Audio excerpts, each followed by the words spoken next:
একটা দিন ধরে নির্বাচন চলতেছে, সবাই ভালো।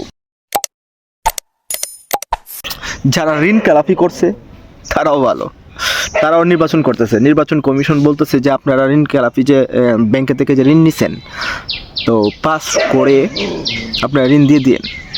দেখেন, একটা বাংলাদেশের মতন রাষ্ট্রে এই সমস্ত কথা বলার, গাঁজাখড়ি কথা বলা, আমি মনে হয় আর কোনো রাষ্ট্রে মনে হয় এরকম নাই। আপনি ঋণ খেলাপি, এখানে সংবিধানে দেওয়া আছে, আপনি হক কথা বলবেন। সংবিধানে দেওয়া আছে যে ঋণ নির্বাচনে অংশগ্রহণ করতে পারবে না যদি 1 টাকা ঋণ থাকে। এখানে 400, 500, 1000 কোটি টাকা ঋণ নিয়া নির্বাচন করতেছে। কি ধরনের একটা সুষ্ঠু নিরপেক্ষ নির্বাচন হইতেছে আপনারাই বলেন। আসলে বাংলাদেশটা মনে হয় যে আর ভালো হবে না, যেহেতু একটা অভ্যুত্থানের পরে মানুষের ভালো হয় না, আর মনে হয় যে না ভালো হবে, আমি আসলে বিশ্বাস করি না। বাংলাদেশের আসলে আমরা হয়তো জাতিগতভাবেই খারাপ, না হলে আমি ভাবছিলাম হয়তো আওয়ামী লীগের আমলে নাকি খারাপ, এখন দেখতেছি না, আসলে আমরা সবাই খারাপ, আমরা রক্তেই খারাপ, আমাদের দেশের প্রজন্মই খারাপ। নাহলে যে প্রজন্ম ধারা এই অভ্যুত্থান হয়েছে সেই প্রজন্ম তো আজকে চুপ। কেন চুপ? আজকে ঋণ খেলাপি হাজার হাজার কোটি টাকা জনগণের টাকা মেরে নির্বাচন করতেছে।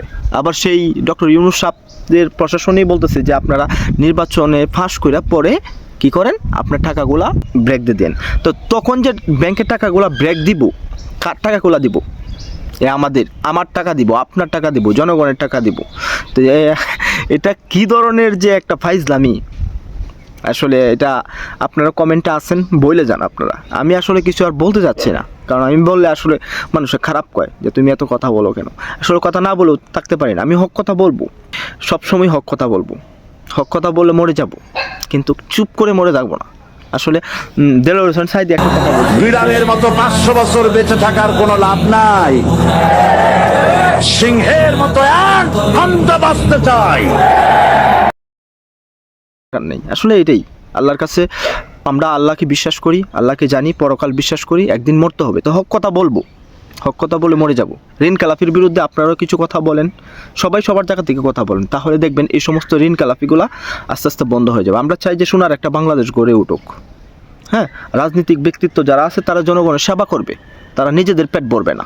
এটাই আমাদের সামনের প্রজন্মগুলো করতে হবে। সবাই ভালো থাকেন, সুস্থ থাকেন।